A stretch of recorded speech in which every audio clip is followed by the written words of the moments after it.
Hey there, Andrea here. I'm so excited because I highlighted another amazing book. Now, I know I say that all the time, but this one is really close because I love the idea of resilience and I love the idea of being resilient and figuring out strategies and actionable nuggets that can actually help you bounce back better.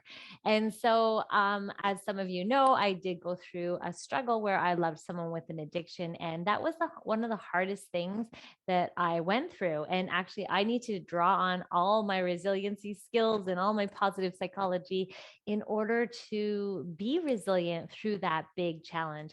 Now, let's face it, we are not immune to struggle, challenge, obstacles, upset and even trauma. Sometimes things are going to happen in our life. It's not going to be all sunshine and butterflies, as I always say, but that's why it's so important. That's why we love these books, right? Because they help us, they provide us with knowledge, research, experience.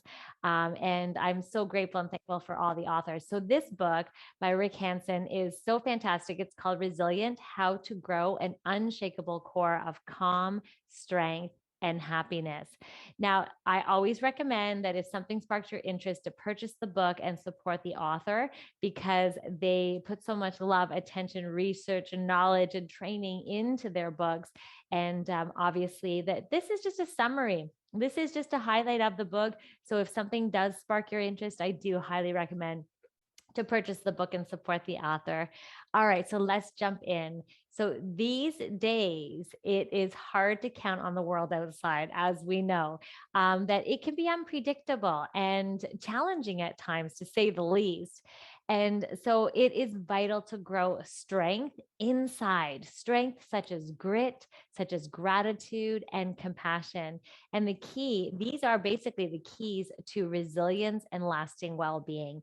And I am so excited because we are going to jump in. And if you're ready to feel less anxious, less irritated, less disappointment and frustration, and even that feeling of loneliness, hurt, or resentment, this is what we're going to talk about. We're going to figure out and we're going to find out through his book that we're ready to grow. We're ready to grow our strengths. We're ready to become more resilient. So in his book, Resilient, Rick Hanson, PhD, does teach us these skills of resilience using a blend of, he uses neuroscience, mindfulness, he uses positive psychology, which I love, love, love. And Hanson really teaches us how to develop the psychological resource of resilience in a step-by-step manner. So it's like walking on a path. He takes us through this path. So to be resilient, we need to meet basic needs. And these basic needs are safety, satisfaction, and connection.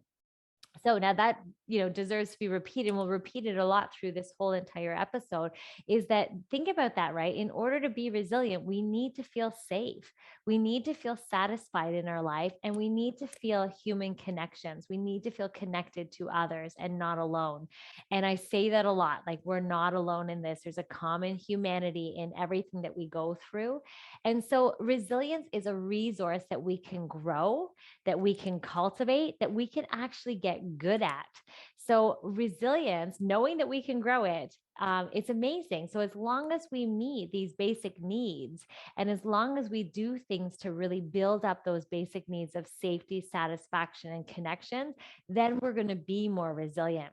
So we're going to go through a whole bunch of things that can actually help meet these basic needs of safety, satisfaction, and connection. So these resources, we'll look at them as resources. We're building our resources in order to feel more safe, to feel more satisfaction in our lives, and also to feel better connections. So let's jump in. So building the resource of resilience through, you ready?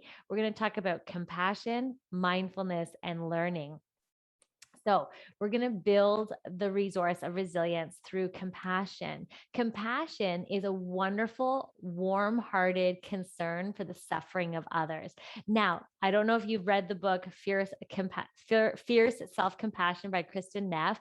Fantastic book. She also wrote a book on self-compassion and is just a wonderful resource. And she is the go-to person on everything to study about self-compassion. And so we know know that self-compassion and compassion is one of the elements that really do make us resilient, that make us feel well. And that is that kind regard that we can offer ourselves like we would offer other people in the world. So turning and easing, taking comfort in easing the suffering.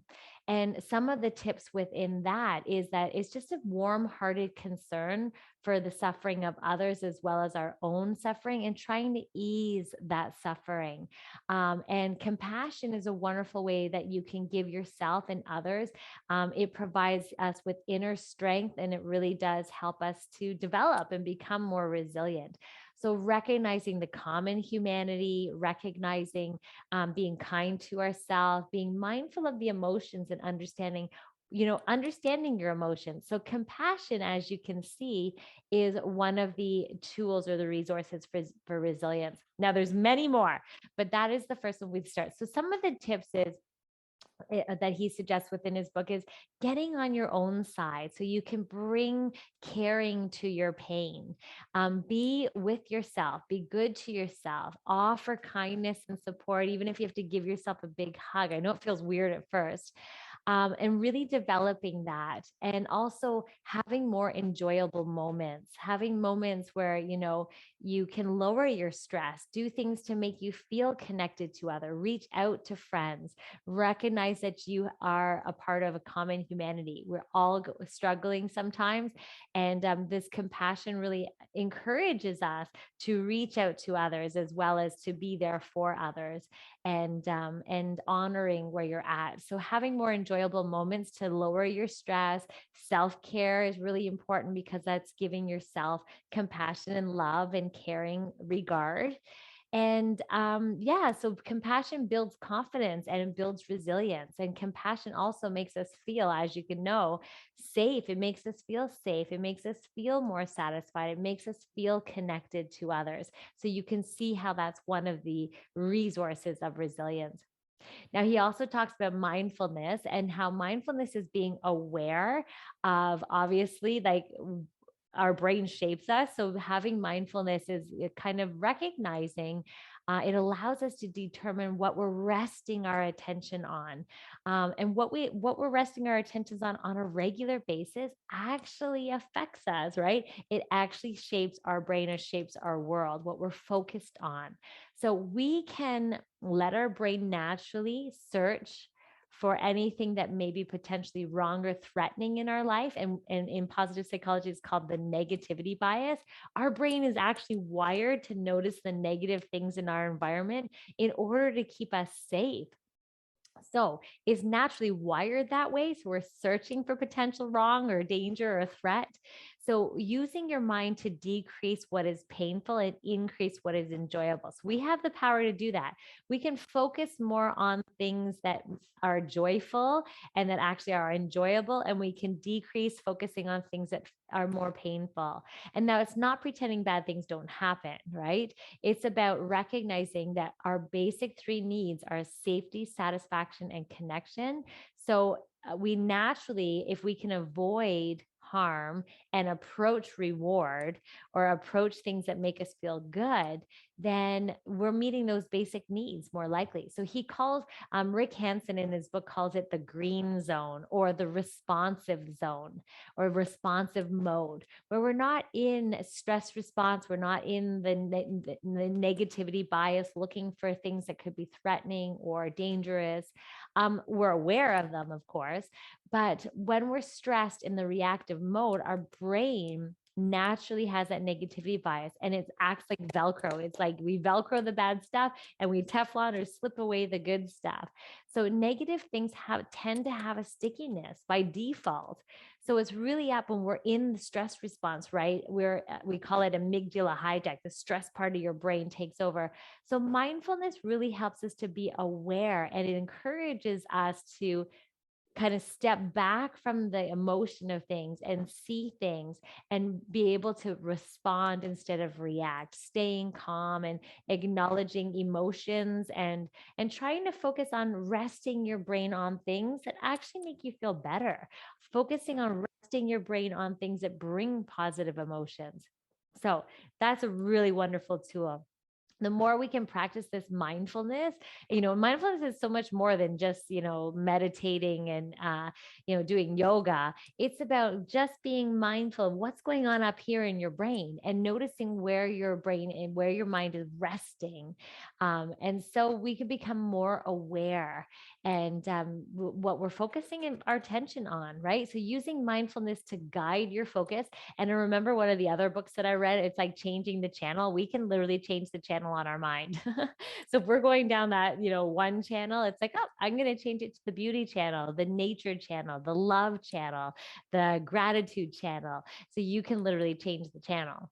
All right. So another thing that's going to build our resource of resilience is this idea of learning or having a learning sort of growth mindset. Um, so we acquire mental resources and resilience through learning. So creating installments of new neurological pathways or new ways of doing things, new ways of thinking, we can determine, like, we can draw on our strengths, right? So we keep learning and growing, and we can draw on those inner strengths. We adopt this mindset of learning and growing, and that, yeah, it's like, instead of thinking, oh my God, my life is terrible, this is horrible, it's never going to be the same anymore, fixed mindset, right? Whereas if we go, it's like, okay, well, I'm wondering if I can, what I can learn from this, or how can I make this better, or what's another option for me here. It's like learning and adopting this mindset of learning and growing is really key to resilience. It's like stepping up and realizing, okay, what can I do to what, like, there's power in this learning, right? Creating new neural pathways that feel good, right? We can decide how we want to, program our thinking. It's up to us. All right. We can further develop resilience with the acronym. He uses the acronym in his book, HEAL. And I love the way he put it in his book. So HEAL is basically have a positive experience, enrich it, absorb it into your body, like savor it and notice where you feel this positive experience, how you're experiencing it. And then he does take it one step further too. And the L is optional, is link it. So link it to negative material, or link it to your ability to grow and learn and possibilities. So that acronym HEAL kind of says, have a positive experience, try to encourage those happening in your life, enrich it. So really drag it out, make it bigger, make it more likely to happen. And then absorb it, take it in, savor it, ruminate about it, and then link it to, maybe something that is challenging in your life, or something that, that you could learn and grow from. And so this really helps to grow our mental resources. It really helps us in so many ways. Like, how can this struggle help us? So learning is really, really important. How can I grow from this? And focusing just on that, directing where we're focusing on learning and growth, kind of really does make us go from victim to victor. All right. So some of the tips that he has in his book is let go of anything negative and rest your mind on positive material. And so choosing where you rest your mind, and practice staying there as long as you can. Like, milk it. Try to stay there as long as you can. Another thing you can do is identify your inner strengths. Talk about your strengths. Talk about when you were at your best. Talk about when you're proud of yourself. Think about when you're proud of yourself. Think about your inner strengths, and recognize that, okay, how did I handle that challenge in the past? And what am I proud of? How can I take those strengths and apply it right now to the challenge that I'm in? So thinking about a time when you're proud of those strengths really in the past, you can take those skills and apply it to your current struggle. And that's powerful. That makes us more resilient. So learning how to leverage your strengths, and as well, practice continued mental programming. So recognizing about what can I learn from this? How can I grow from this will really help build that mental resource, that resource of resilience. Okay, so the next section is grit, gratitude, and confidence. So building the resource of resilience using grit, gratitude, and confidence. Let's talk about grit. Obviously, I love Angela Duckworth's work on grit. But in this book, he does talk about grit, and he says that grit is the tough resourcefulness. It's that fierce energy that we have. It's about having passion and perseverance over time. And so grit, getting grittier, can actually help us be more resilient. So it's about looking at what we can do. What can I do in this situation? Instead of thinking, oh my God, I can't do this, I can't do that, I can't do that. It's going in and thinking, how can I get grittier? How can I challenge? How can I show up in this challenging situation or relationship and just, get grittier? So sometimes it's science has shown that just a few experiences of feeling trapped, of feeling powerless, of feeling defeated altogether can lead to what's called learned helplessness. And we don't want that. That undermines your coping, it undermines your resilience, it undermines your healing. So, grit is that wonderful component that can make you feel hopeful. And so, what we want to do is sometimes when we feel hopeless, we've lost sight of that grit. So, we want to tap into your grit and we want to, that mental toughness. So, mental health is framed sometimes as suppressing our primal nature, but fierce instinct can make people more resilient. So we have this ability to be fierce and it can make us more resilient, right? So tapping into that grit, when you've been knocked down, sometimes that feist, that power, that anger, that can make you grittier. And that is your resourcefulness that can actually make you more resilient. So we naturally have grit. Tapping into your tough resourcefulness will build your resilience. So here are some of the tips that he had in his book too. So know that you tend to cause knowing that you can tend to causes or situations, but you can't control them. Okay, so there you go. I don't know why I had troubles with that one. I have like my bullet points here, but we can tend to things that are going on to our life, but we can't control the outcome. And this is really important to take that on because all we have control over is ourselves. We don't have full control over our environment, our circumstances. We don't have control over other people, just ourselves. So just recognizing that bit can make us grittier. What can I do? Right? Instead of focusing, well, I could do that, but really I can't because it won't have, so the idea is to focusing on those things that you can do. So knowing that you can draw on your grit and that detachment's really important, detached from the outcome. He also talks about taking responsibility for what you can be responsible for, what you are responsible for, instead of taking on other people. And so grit is detaching from those results, right? So do what you can do. And he also talks again about using that HEAL acronym, such as have a positive experience, enrich it, absorb it, and link it to negative or think, how can this help me? What can I do? Right? Get gritty about it. What can I do? And using grit to help you tap into your resourcefulness instead of putting things off, right? Instead of sitting back and kind of watching things happen. What can you do? Grit will make you more resourceful. Okay. The other amazing thing that we can do is practice gratitude. Gratitude makes us more resilient, right? When we seek to feel good or we seek to have a better future for ourselves, then we feel better, right? It's often stressful in the present moment, right? But we don't have to think that we're going to be happy when sometime in the future. It makes us more resilient when we can tap into happiness now, when we can tap into joyful, positive emotions right now. And the good news is, regardless of what's going on in our world, we have that capacity to tap into positive emotions in the moment. And so all that requires us, or all that we need to do rather, is practice gratitude. Gratitude is a joy, positive emotion, is a joyful emotion. It feels good. Gratitude is an emotion, a positive emotion. And what it does is it really does help us to have positive emotions, and it's an upward spiral. We can tap into it right now.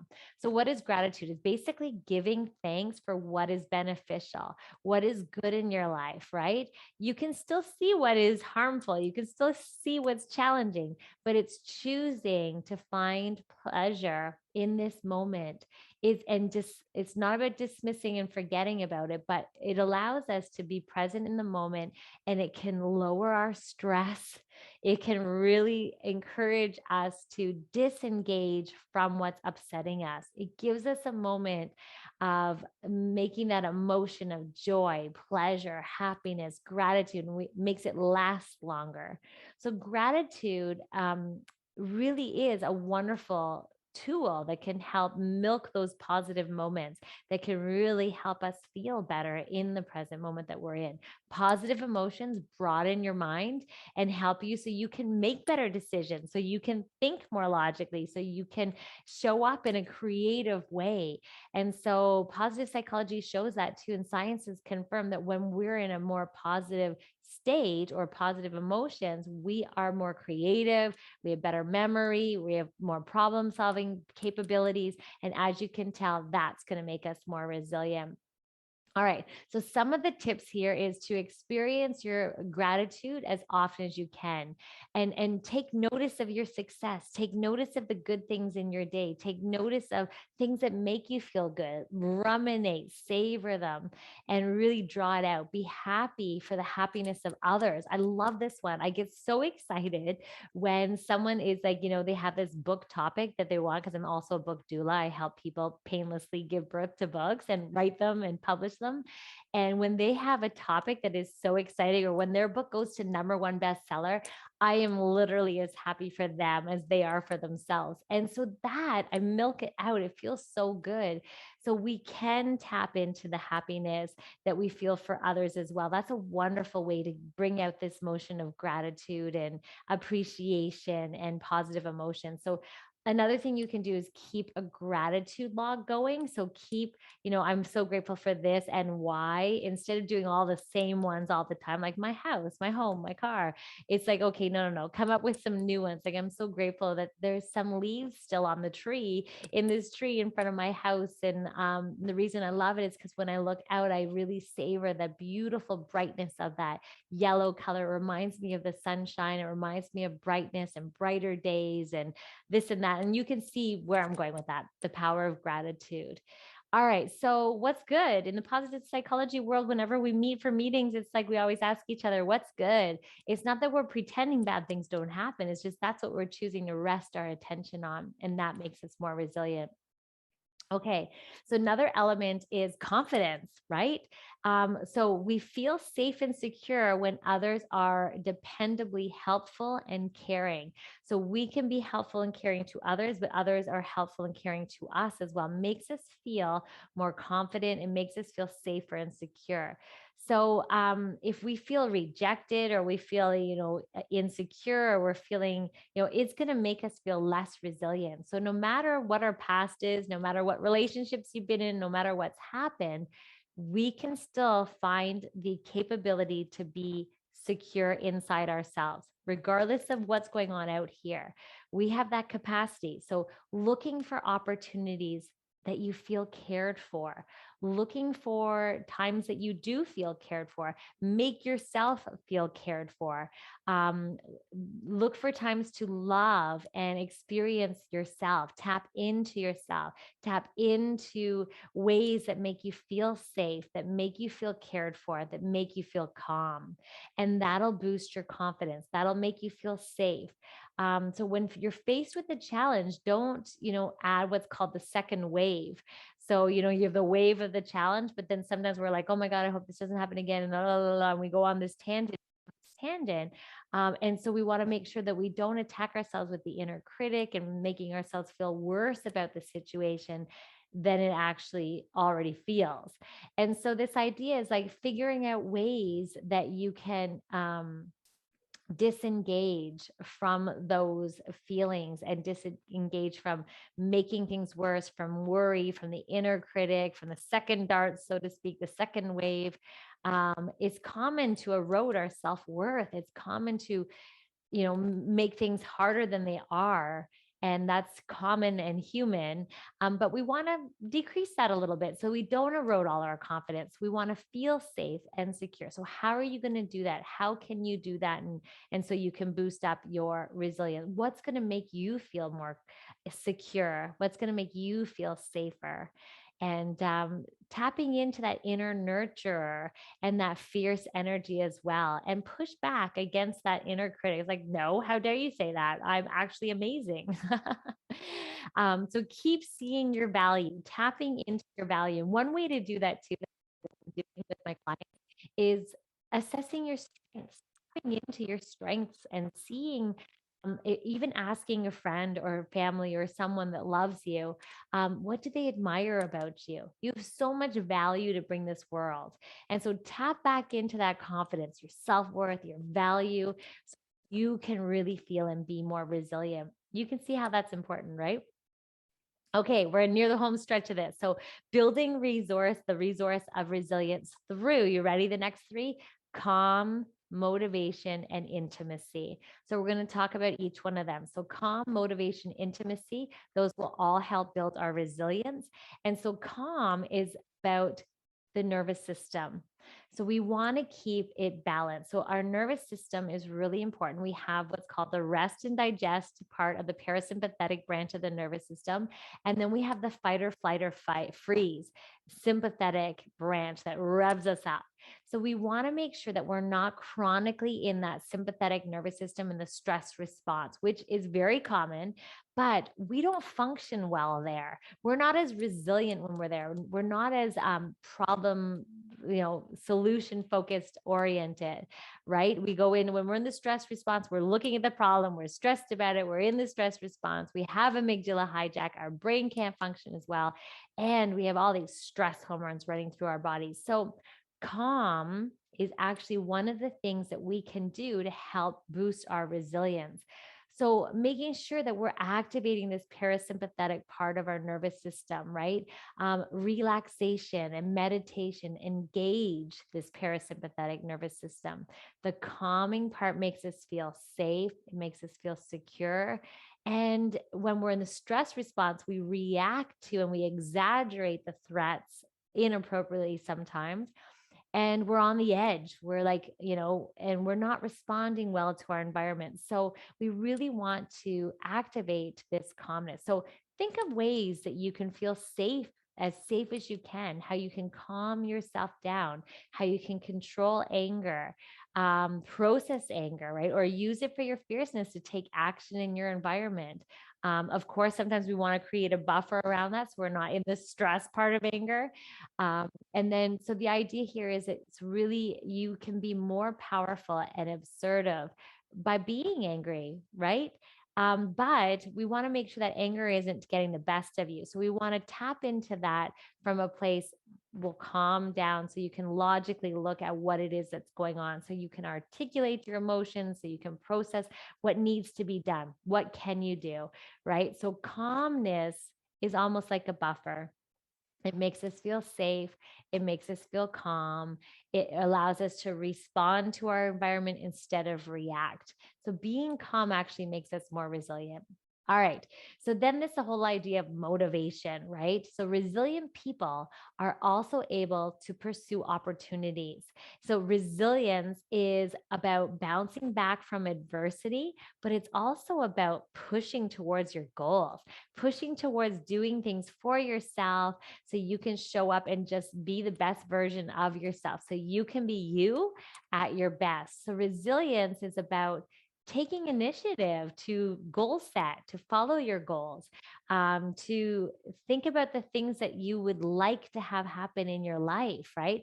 And I love, he talks in his book about this idea of wanting versus liking. So I want this, but he says that wanting kind of comes from a sense of insistence or compulsion, and that can be stressful. And of course, we want to stay calm. We want to feel safe. We want to feel secure and connected. And so liking, I would like to do this, has a different and more powerful approach. So he talks about taking in experiences as being satisfied, is satisfaction in meeting goals and moving closer towards the things that you want in life and the person that you want to be, will make us more resilient. It makes us feel good, right? And the idea is instead of demanding this change, it's making slow baby steps towards that. I'd like this. I would like to practice yoga more, or I'd like to be calmer in my interactions with people. And right. So stress and pressure is the thief of resilience. So this idea here is enjoy the pleasures of your ambitions, enjoy the pleasures of mini achievements, of mini successes, and keep your emotions positive, right? And in that way, you'll stay in what he called the green zone or responsive zone instead of the red reactive zone. So some of his tips were like keep looking for ways to experience positive emotions. Like I like that versus I want that. He talks about dopamine activity in our brain is fundamental to our motivation circuit. So making sure that when we have things that reward us, even just the feeling that I have personally after I practice yoga, I feel so good. So when I drive home, I really enjoy the drinking my fresh water and notice, and I have natural dopamine increase after I practice yoga. So it really activates this idea of motivation. It makes me want to go back and do more yoga. So find those things that are going to feed you in such a positive way that naturally make you motivated to go do it again. So tapping into that resilience of and that ability to pursue opportunities for you will actually make you more resilient, right? And try not to be too hard on yourself. Stay motivated, use your guidance, right, system instead of your critical system.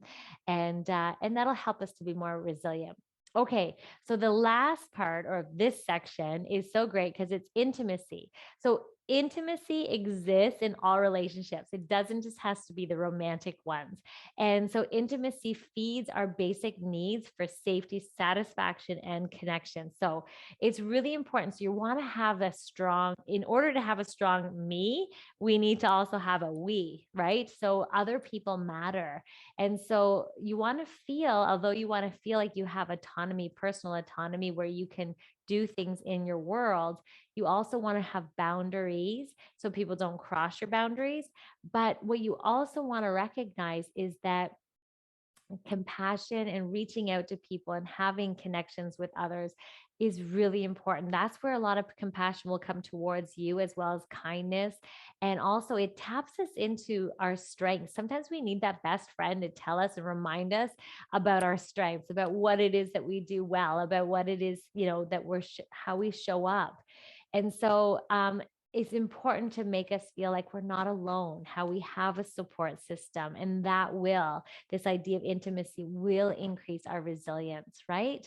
So when you feel lost, it's really important to reach out to your best friend, reach out to a support group, hire a coach, or whatever it is that's going to help you tap into your resources will make you more resilient when you don't feel like you're alone. Good. All right. So yes, other people, they offer support and they make us feel good too. Even when we're offering them support, it goes both ways. We're social creatures, and intimacy is an essential ingredient for resilience. Okay, so we're going to keep going. We're going to talk about the resource of resilience, building it with courage, aspirations, and generosity. So when we talk about courage, we talk about open, authentic communication in relationships, right?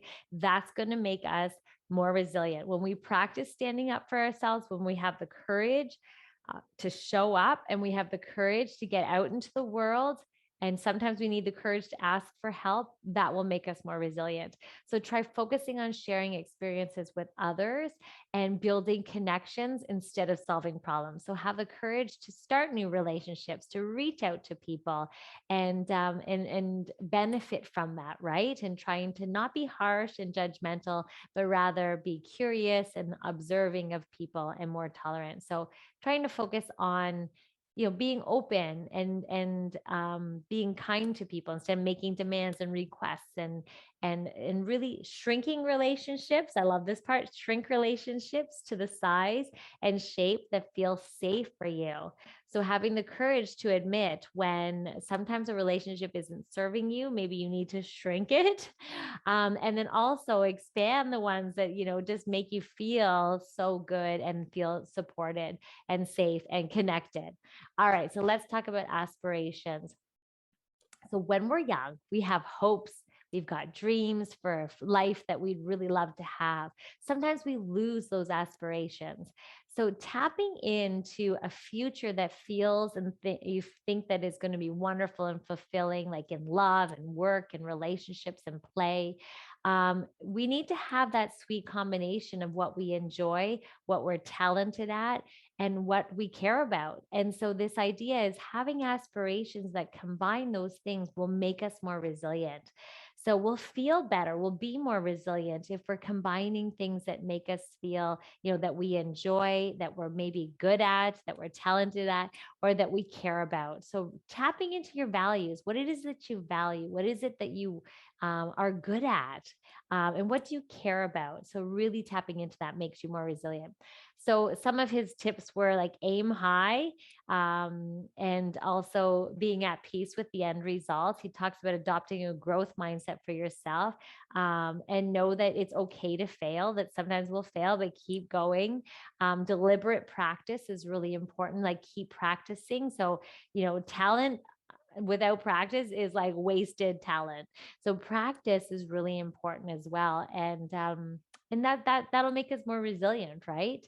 And so he does talk about do your best to take action for yourself in your life, and that will make you more resilient. Okay, so generosity. Humans are naturally altruistic. So the more generosity we give to others, the more we're going to receive as well. So we naturally feel good when we're giving. And one thing that's scientifically shown that makes us more resilient is when we feel like we're helping others. And so reaching out, and remember, generosity doesn't just mean money. It means spending time with people. It means giving forgiveness. It means disentangling yourself from resentment. It's about, letting go of ill will. It's about letting grudges go. Generosity can show up in very different ways. It makes us feel better, right? So giving yourself compassion and full generosity is also really key. It brings positive emotions and makes us feel safe, secure, and satisfied. So growing our inner strength, such as courage, generosity, and aspirations that we just talked about, will make us more resilient. So these days, the world can be overwhelming. There's going to be challenges at times. So it's vital to grow our strengths inside, leveraging our resource of resilience. So in this book, Resilient by Rick Hanson, he really gives us a clear and practical steps to build the resource of resilience. He definitely shows us how to meet those basic needs of safety, satisfaction, and connections.